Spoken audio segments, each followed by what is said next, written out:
படத்துல பல படங்கள்ல நடிச்சதுக்காகவும், ஒரு டான்ஸராவும் பல மேடைகள வந்து சார் ஏறியிருப்பாரு, பேசியிருப்பாரு. பட் இன்னைக்கு இந்த மேடை நிச்சயமா அவருக்கு வந்து ரொம்ப எமோஷனலான ஒரு மேடையாவும், டச்சிங்கான மேடையாவும் இருக்கும் அப்படின்னு நெனைக்கிறேன். ஒரு அப்பாவா இந்த படத்துடைய ஆடியோ லான்ச்ல வந்து கலந்திருக்கக்கூடிய நடிகர் திரு ஆனந்த் பாபு சார் அவர்களை பேசுமாறு அன்புடன் அழைக்கிறோம்.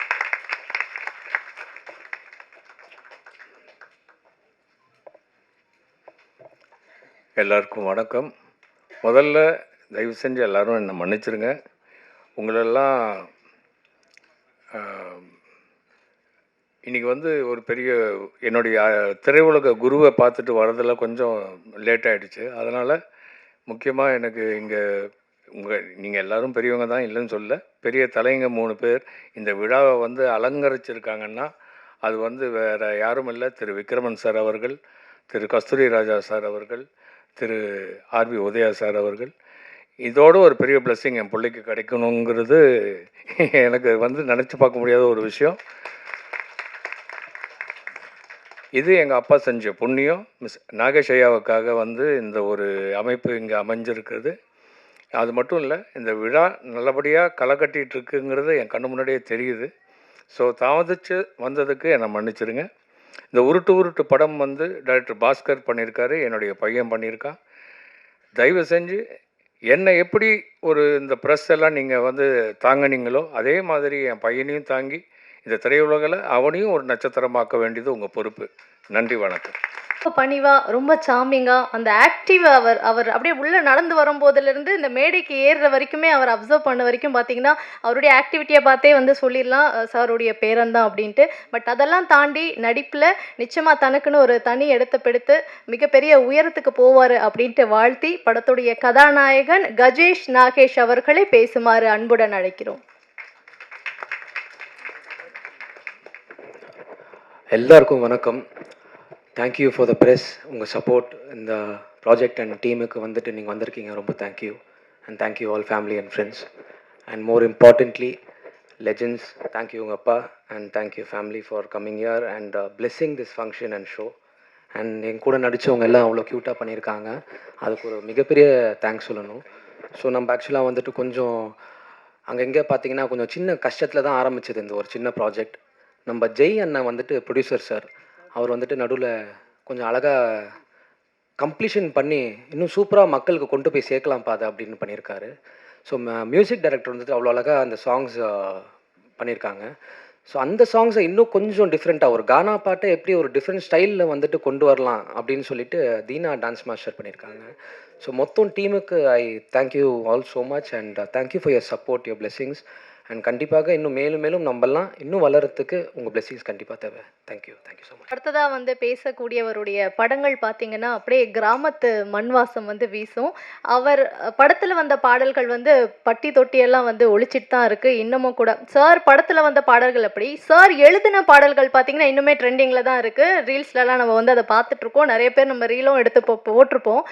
அதுலேயும் இன்னொரு குறிப்பாக பார்த்தீங்கன்னா, இந்த காலகட்டத்தில் எடுக்கிற படங்களுடைய ஃபைட் சீக்வன்ஸ்க்கு சார் எழுதின பாட்டை வந்து பயன்படுத்துகிறாங்கன்னா அதுதான் சார், அதுதான் அவருடைய படைப்பு அப்படின்னு தான் சொல்லும். இயக்குனர் பாடலாசிரியர் திரு கஸ்தூரி ராஜா அவர்களை பேசுமாறு அன்புடன் அழைக்கிறோம்.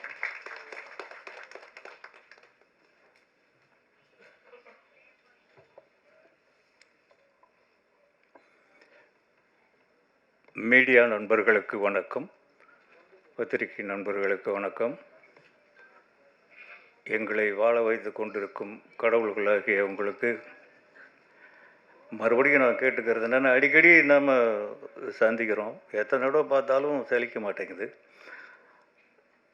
இந்த படத்தை பற்றி ஏதாவது எழுதுங்க, தப்போ ரைட்டோ. எங்களை மாதிரி யாராவது வந்து சொன்னால் ஏதாவது எழுதுவீங்க அப்படின்னு தான் இந்த மாதிரி ஃபங்க்ஷனுக்கு வர்றோம். இந்த ஃபங்க்ஷனுக்கு நான் வந்ததுக்கு பல காரணங்கள் இருக்குது. அதில் முதல் காரணம், அவர் இங்கே வரலன்னு நினைக்கிறேன், வஜ்ரவேலு நம்ம இயக்குனர் பாஸ்கருடைய சித்தப்பா. ஒரு காலத்தில் எனக்கு அவர் கார்டியனாக இருந்தவர். இந்த நாட்டுப்புற பாட்டு ஒத்தருவா தாரன்னு இன்றைக்கி கூட இந்த அம்மா சொன்னாங்களே அந்த பாட்டு, அந்த படம் முடிக்கிறதுக்கு ஃபினான்சியல் ஹெல்ப் பண்ணார். அவர் பண்ணல, ஒரு இடத்துல வாங்கி கொடுத்தார். அன்னைக்கு அது ரொம்ப பெரிய, இன்னைக்கு அவர் வருவார், அவருக்கு மேடையில் ஒரு துண்டு போட்டுடலாம் அப்படின்னு நினச்சேன், அவர் வரல. அடுத்தது இந்த பாஸ்கர், எங்கே பாஸ்கர் வா, இவரை வந்து வெறும் பாஸ்கரா எனக்கு தெரியும், கேமரா உதவியாளர் பாஸ்கரா எனக்கு தெரியும், துணை இயக்குனர் பாஸ்கரா எனக்கு தெரியும், இப்போ இயக்குனர் பாஸ்கரா எனக்கு தோளோட தோள் வந்து பக்கத்தில் நிற்கிறாரு. இனி அடுத்து நம்மளை விட உயரமாக நிற்பார். அப்போ நம்ம எப்படி பார்க்கலாம். அவருக்காகவும் நான் வந்து என்ன கிட்டத்தட்ட ரொம்ப ஜூனியரில் இருந்து நான் அவரை பார்க்குறேன். அவரை கூப்பிட்டது ஒரு பெரிய ரீசன் நான் வந்ததுக்கு. இதுக்கப்புறம் முக்கியமாக தமிழ் திரையுலகின் தாரக மந்திரம், என்றைக்கும் அழிக்க முடியாத நிரந்தரமான பெயர் நாகேஷ். அவர் இல்லைன்னா ஆனந்த் பாபு என்னை கூப்பிட்டார். அவரே எனக்கு நெருங்கின பழக்கம்தான். நம்ம டிஃபென்ஸ் காலனியில் இருக்கும்போது அடிக்கடி சந்திச்சிருவோம். அவங்க வீட்டுக்கு வந்திருக்காங்க, நாங்கள் அவங்க வீட்டுக்கு போயிருக்கோம். நாகேஷ் சார் என்னுடைய படத்தில் நடிச்சிருக்கார். என்னுடைய படத்தில்னா நான் டைரக்ட் பண்ணல, செல்வராகவன் பண்ண காதல் கொண்டேன் அதில் நடிச்சிருக்காரு. நாகேஷ் சாரை பற்றி பேசாமல் எந்த ஒரு சினிமா மீடியாவும் தப்பிக்க முடியாது. அவ்வளவு நிரந்தரமான அவரை பற்றி சொல்லணுன்னா பாலச்சந்தர்லேருந்து ஆரம்பிக்கணும். பாலச்சந்தருடைய நாடக வாழ்க்கை அவருடைய சின்ன வயசுலேருந்து 7, 8 வயசு, 10 வயசு, 12 வயசுலேருந்தே கிராமத்தில் ஆரம்பிச்சிருச்சு. அவர் சென்னைக்கு வந்து ஏஜிஎஸ் அலுவலகத்தில் வேலை பார்க்குறாரு. அப்பவும் நாடகம்தான். அவருக்கு எதுக்கு நாடகம் பண்ணுறாரு அப்படின்னா, நான் ஒரு நூலில் படித்தேன் அதை. இப்போ எல்லா சினிமாக்காரங்களுக்கும் இருக்கிற ஆசை தான், சினிமா கலைஞர்களுக்கு பணம் மட்டுமே நோக்கம் அல்ல, பணம் வேணும். பட் ஏதோ ஒரு மாயை நமக்குள்ளே புகுந்து, நம்ம எல்லாருக்குள்ளேயும் தான் சொல்கிறேன், பைத்தியம் பிடிச்சி ஆட வைக்கும். அந்த மாதிரி பாலச்சந்தருக்கு நம்ம தெருவில் போனால், நம்ம ஸ்கூலுக்குள்ளே போனால், காலேஜுக்குள்ளே போனால் எல்லோரும் நம்மளை பார்க்கணும், அவன் போகிறான்டா, பாலு போகிறான்டான்னு சொல்லணும். இப்படிங்கிற ஒரு மாயைக்காக அவர் நாடகம் போட்டிருக்கார். இப்போ ஏஜிஎஸ் ஆஃபீஸில் போடும்போது இவர் ரொம்ப பிரபலமாயிட்டார். இப்போது நாகேஷுக்கு பாலச்சந்தருடைய நாடகத்தில் நடிக்கணும். அவ்வளோ பெரிய ஆக்டர் பாலச்சந்தரை தேடி அங்கே வர்றார். ஒரு நாள் இல்லை, டெய்லி 10 மணிக்கு வந்துடுறது. இதனால் பாலச்சந்தருக்கு புகழ் ஏறுது. ஆஃபீஸில் யாரும் ஒர்க் பண்ண முடிகிறது இல்லை. இப்படி இருந்து நாகேஷுக்காக ஒரு நாடகம் எழுதி, அது என்ன நாடகம், அது நீர்க்குமிழி இல்லை, சர்வர் சுந்தரம் எழுதி சொல்லிட்டாரு, எழுதிட்டேன்டா வான்னு சொல்லி அவங்க 2 பேரும் வாடா போடன்னு பேசிக்குவாங்க போல இருக்கு. எழுதி ட்ராமா கொடுத்து படிச்சுட்டாரு. இவர் பாலச்சந்தர் ஸ்டேஜுக்கு வந்துட்டார். நாகேஷ் வரல. இவருக்கு பயம். என்ன சினிமான்னு பரவாயில்ல, கொஞ்ச நேரம் பொறுத்து ஆரம்பிக்கலாம். இப்போ நம்ம ஆரம்பித்த மாதிரி 7 மணிக்குன்னு சொல்லிட்டு 7:45 கூட நம்ம ஆரம்பிச்சுக்கலாம். நாடகத்தை அப்படி ஆரம்பிக்க முடியாது. தயவு செஞ்சு அதை மாற்றுங்க கொஞ்சம். ஏன்னா இங்கே உட்காந்துருக்கிற எல்லாருக்குமே நிறைய கம்ப்ளைண்ட்ஸ் இருக்குது, ஃபிசிக்கல் கம்ப்ளைண்ட்ஸு. அதுக்கு தகுந்த மாதிரி நீங்கள் 7 மணின்னா 7 மணிக்கு ஆரம்பித்து 8:30, 9 விட்டுட்டிங்கனாக்கா நாங்கள் மெடிசன்ஸ் எடுத்துக்கணும், போகணும். இதெல்லாம் கொஞ்சம் எல்லாருமே மைண்டில் வச்சுக்கணும்.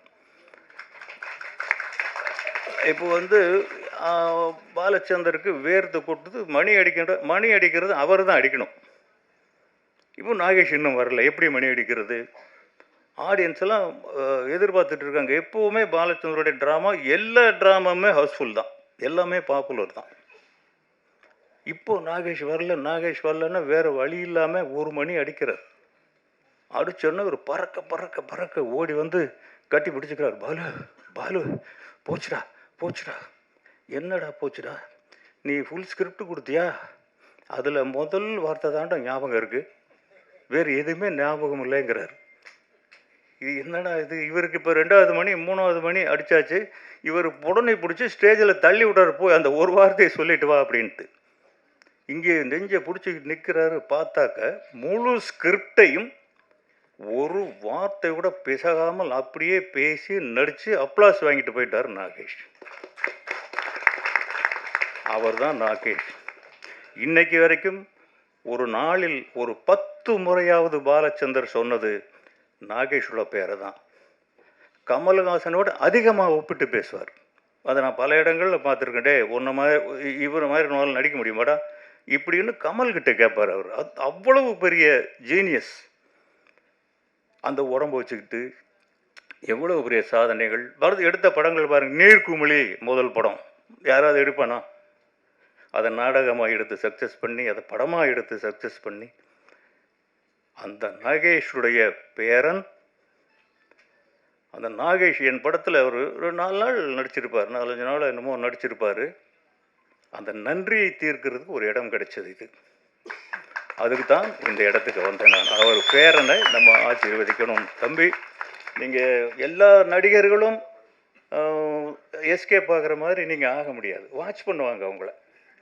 இப்போது தனுஷ்க்கு அந்த எக்ஸ்பெக்டேஷன் இருந்ததில்லை. நான் டைரக்டர் தான், ஒருத்தன் புதுசாக வரான். பட் உங்களுக்கு அப்படி இல்லை. கம்பேர் பண்ணுவாங்க. ஆனந்த் பாபு அவருடைய பையன், அதை நீங்கள் ப்ராக்டிஸ் பண்ணி நீங்கள் வரணுங்கிறது என்னுடைய சின்ன சஜஷன், நாட் அட்வைஸ். அது ரெண்டாவது ஆனந்த் பாபுவோடைய விடாமுயற்சி. நான் கொஞ்சம் அதிக நேரம் எடுத்துக்கிறேன்னு நினைக்கிறேன். எல்லோரும் சீக்கிரம் போஸ்கன்னு சொன்னாங்க. ஆனந்த் பாபுடைய சுச்சுவேஷனை நான் கண் முன்னாடி பார்த்துருக்குறேன்.